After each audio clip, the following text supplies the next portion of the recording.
The chances are that sometime in the future you're going to buy a new camera, and the problem is that there are now so many cameras on the market. Before you can even begin to put your money down on a particular camera, you have to decide which kind of camera to buy. So before you narrow down your choices to one or two camera models, you need to know about the different types or categories of cameras now on the market. In this video, I'm not even going to attempt to cover all of the specific models on the market. If I did, not only would we be here all day, but 6 months down the line, the information would be out of date. So instead, I want to try and rationalise the seemingly endless variations in cameras and then group them together. It's now June 2014. Any specific cameras that I mention are current models, so by the time you watch this, that may no longer be the case. All sorts of factors come into play when choosing a new camera. Do you want the camera to be pocketable and simple to use, or do you want the absolute best image quality you can afford? How about a viewfinder? Some people won't buy a camera without one. Or maybe you need a powerful zoom lens for wildlife, or would like to be able to change lenses to give you more flexibility. Although I'll be touching on most of these subjects, I'm going to categorise the cameras in terms of image quality. So if you want the absolute best image quality you can afford, maybe because you like to make prints or photo books, or you just want to get some of those creative juices flowing, then this film should help you to decide which types of cameras would suit you best. Now, hopefully you'll have watched the previous film I made, in which I make it fairly plain that the number of megapixels is not much of a guide to image quality. So don't base your choice of camera on megapixels. Instead, you need to understand a little bit about sensor sizes. But you may be thinking to yourself, well, how on earth do I measure the sensor? I can't even see the thing when I'm looking at the camera. Well, you can group cameras into various categories, and each category has its own sensor size or range of sensor sizes. For example, compact cameras are in one category and DSLRs in another, and they have totally different sensor sizes. I think it's reasonable to say that all things being equal, the larger the sensor, the better the image quality, especially if you're taking photos in low light without a flash. Images from cameras with smaller sensors will generally show more noise in low light photos than cameras with larger sensors. Plus, the range of shadow and highlight that can be captured in a single exposure, known as dynamic range, is better with larger sensors. Also, you've probably seen photos where one part of the image is in focus and other parts are blurry. Typical examples are portraits, where the subject is nicely in focus in the foreground but with a blurred background. There's complete videos on this subject elsewhere on the course, but very briefly, this is selective focusing. The effect is created using a shallow depth of field. Think of it as a block of focus from front to back of the image. Now, the reason I mention this is that it's a great technique, but much more difficult to do with small sensor cameras. That's why many photos you see from smartphones and compact cameras generally have everything pretty much in focus, more or less. Consumer video camcorders also use these small sensors, which is why in most of the footage you see taken with these cameras, the whole scene is always in focus. Again, more or less. So in this video, I'm going to group the cameras by sensor size, which in turn, that will group them by image quality and the ability to do selective focusing. I'll start with smartphones. They have the smallest sensor sizes, but of course the big advantage is that we can carry them around with us on our person most of the time. The quality is getting so good now that they're actually hurting sales of compact cameras. And although they have a large number of pixels crammed into their tiny sensors, I would guess most people don't print out their smartphone images. They usually just end up being viewed on the computer, tablets, or on social networking sites, etc. So for most people, the number of megapixels is a little irrelevant, because the screens that we use for viewing images are only between about 1 and 3 megapixels. Also, because of the small sensor size, trying to get a shallow depth of field is almost impossible, unless you're very close to the subject. So in most smartphone photos, all of the image is reasonably sharp. Not always what you want, By the way, one manufacturer at least, HTC, has just brought out a 4 megapixel phone, and because the sensor is the same size as other phones, the pixels are a little bit larger. This in turn means that the low light image quality without flash is superior to phones with more megapixels. Next we have compact and bridge cameras.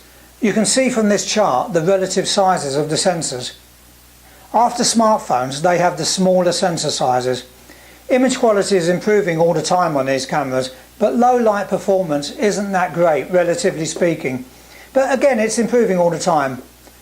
The big drawback is the lack of control over depth of field, so it's difficult to do selective focusing unless you're taking macro type photos, in which case the background usually goes blurry anyway because the camera is so close to the subject. Bridge cameras look like mini DSLRs, so I wonder whether some people buy them thinking they'll get the quality and flexibility of a DSLR. But in fact, in terms of image quality, bridge cameras are more akin to compacts because they have the same sensor size. Now, where bridge cameras do score is in their lens focal ranges. Many of these cameras come with very powerful zoom lenses. Also, the controls are usually more readily available with knobs and dials on the camera rather than tucked away inside menus. Finally, they have viewfinders, so you can frame your shot by bringing the camera up to your eye. This is very important to many people who complain that they can't see the LCD screen on the back of their cameras in the sunshine. Although bridge cameras are styled like DSLRs, they're much smaller, but they're still not pocketable like compact cameras. Well, not unless you've got really quite large pockets. There's another type of more expensive compact camera which have a 1/1.7 inch sensor, the size shown in dark brown at the bottom of the chart. The sensor is slightly larger than your average compact camera, and so the image quality is generally better. These cameras usually have superior lenses and more features as well, so they're a great choice if you want the best image quality and features in a tiny package. Here's a few of the current crop of this type of enthusiast compact camera, but of course by the time you watch this, these particular camera models may have been superseded. Let's now take a look at mirrorless cameras, sometimes referred to as compact systems cameras, as they have interchangeable lenses, so you can build up a system by purchasing additional lenses at a later date. Now, they've only been around a relatively short time, but they're fast becoming more and more popular. The main advantage is they don't have a pentaprism mechanism and mirror that SLRs have, so that they can be made smaller. And because there's no mirror in the way of the sensor, the focusing on these type of cameras can be made to work very fast, often faster than SLRs in the same price range even. By the way, this also makes them a great choice for videoing, because their larger sensors give you improved quality over consumer video cameras, and unlike most consumer DSLRs, they're able to track focus on moving subjects while videoing. Not having mirrors means that hardly any of these cameras have optical viewfinders. Now, when I say optical, I mean an eyepiece that you look through to frame and focus your subject in conjunction with a simple optical system that zooms at the same time as the main lens. Now, obviously, viewfinders are very important to many photographers, including myself. So, for those of you like me, not having a viewfinder is quite a serious drawback. Many cameras now have electronic viewfinders. These are known as EVFs, and when you look through them, they appear to be mini TV screens. They're usually great quality and can also overlay camera settings on top of the image. Plus, you can review the photos afterwards using the EVF rather than having to do that using the LCD. There are currently 4 viewfinder options for mirrorless cameras.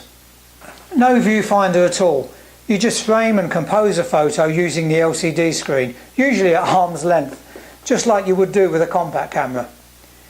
No built-in viewfinder, but an option to attach an electronic viewfinder, I should say. This has the advantage of keeping the camera smaller when not using the EVF, but then again you have to mess about keeping a separate item with you and attaching it when required, so it's a bit of a compromise. These external EVFs are optional, so they're an additional cost, but be careful, they're not particularly cheap. Some cameras have the EVF built in. This is arguably the best option, and sometimes they include a proximity sensor, so as you bring your face up to the camera, the LCD switches off, then back on again when you pull away. A first from Sony is a pop-up EVF built into the new RX100. A great idea to keep the camera body as small as possible, yet not having to carry around an attachable EVF. My guess is that we'll see more and more built-in or pop-up EVFs in the future. Now, the sensors in mirrorless cameras vary in size, but due to the laws of physics, larger sensors require larger lenses. So although the march of technology has allowed smaller and smaller camera bodies, the lenses have to match up to the relevant sensor size, and so there's a physical limit to how small they can be made. Bear that in mind as we move up in sensor sizes. Nikon have opted for a 1-inch sensor size in their V1 range of mirrorless cameras, and Samsung have just introduced their mini camera with a 1-inch sensor. As you can see from the brown area on the chart, the 1-inch sensor is quite a jump in size from that used in compact cameras. The quality is better though than compacts, especially in low light. Depth of field control is also much better than with compact cameras, so with careful use it's possible to do selective focusing, although the effect is not as pronounced as with a DSLR. Although this size of camera sensor means the lenses can be kept small, the cameras are not really what you would call pocketable. An exception to this is the new Sony RX100, which incredibly uses this sensor size but is in fact a pocketable compact camera, so a great choice if you want terrific quality and depth of field control in a very small package. But it's still a compact camera, so you can't change lenses. As I'm preparing this video, I've just spotted that Panasonic have announced a super zoom bridge type camera with a 1-inch sensor. It's called a Lumix DMC FZ1000. So the choices are getting wider and wider now. Next we have the Micro Four Thirds cameras. This sensor size, shown in green, is another step up in size from the 1-inch sensor, and it provides a little more control over depth of field. The Micro Four Thirds system was a joint venture between Olympus and Panasonic, and broadly speaking the cameras come in two distinct flavours. There's the rangefinder kind of style, shown here with the Olympus pen and Panasonic Lumix DSC GM7, and then there's the DSLR style, shown here the Olympus OMD EM1 and the Panasonic DMC GH4. All of these cameras have the same size of sensor. Another real plus point of Micro Four Thirds is that it is now quite a mature system, and so has a large selection of lenses to choose from. That's a big plus. You can expect the excellent image quality with the 4/3 mirrorless cameras, but maybe not quite up to SLR quality, because the sensor still is a little smaller. Moving up again in sensor size, Canon have a large sensor size compact camera called the G1X, shown in orange on the chart. You can see it's a 1.5-inch sensor, which should be great quality in a smaller than DSLR size package. And as far as I know, this is the only camera that incorporates a sensor of this size. The APS-C sensor size, shown in dark blue, is used in most prosumer DSLR cameras, so called because they're used by consumers and professionals. The quality of these sensors and cameras is wonderful and improving all of the time, and you have great control over depth of field, so it's quite easy to get creative and to do selective focusing. When I made a video on this subject a couple of years ago, I think I'm correct in saying that other than the newly announced Sony Nex cameras, APS-C sensors were only available in DSLRs. Since that time, several other types of cameras have been announced with the APS-C size sensors, and they come in several flavours. We've got the mirrorless DSLR styles, such as the Sony A7 and the Fuji X-T1, the rangefinder style interchangeable lens cameras like the Sony A6000, and also some fixed lens compact cameras, notably the Fuji X100, Nikon Coolpix A and Canon EOS M. The final type of cameras are the DSLRs aimed at professional photographers. The sensor size in these cameras, shown in cyan on the chart, are generally known as full frame because they're of a similar size to the old 35mm negatives. There's still a difference in image quality between full frame and APS-C sensors, but probably not as much as there used to be. Pro cameras also have the advantage of faster operation, bulletproof build quality and weather sealing, etc. So there you have it. Those are the main types of cameras currently on the market. And although I've concentrated on sensor size, other factors like lenses, sensor quality, image processing, number of megapixels also influence the quality. But the sensor size is a good starting point when making up your mind. And after all of that, which is the best type of camera? Well, needless to say, there isn't one. Only the best type of camera for you. And once you define what you want from a camera, it becomes much easier to make a confident purchasing decision. Anyway, I hope this film has helped to narrow down the choices for you. And even though the specific models will change, the categories that these cameras fall into won't. They'd better not, otherwise I'll have to remake the film. Anyway, that's all for now.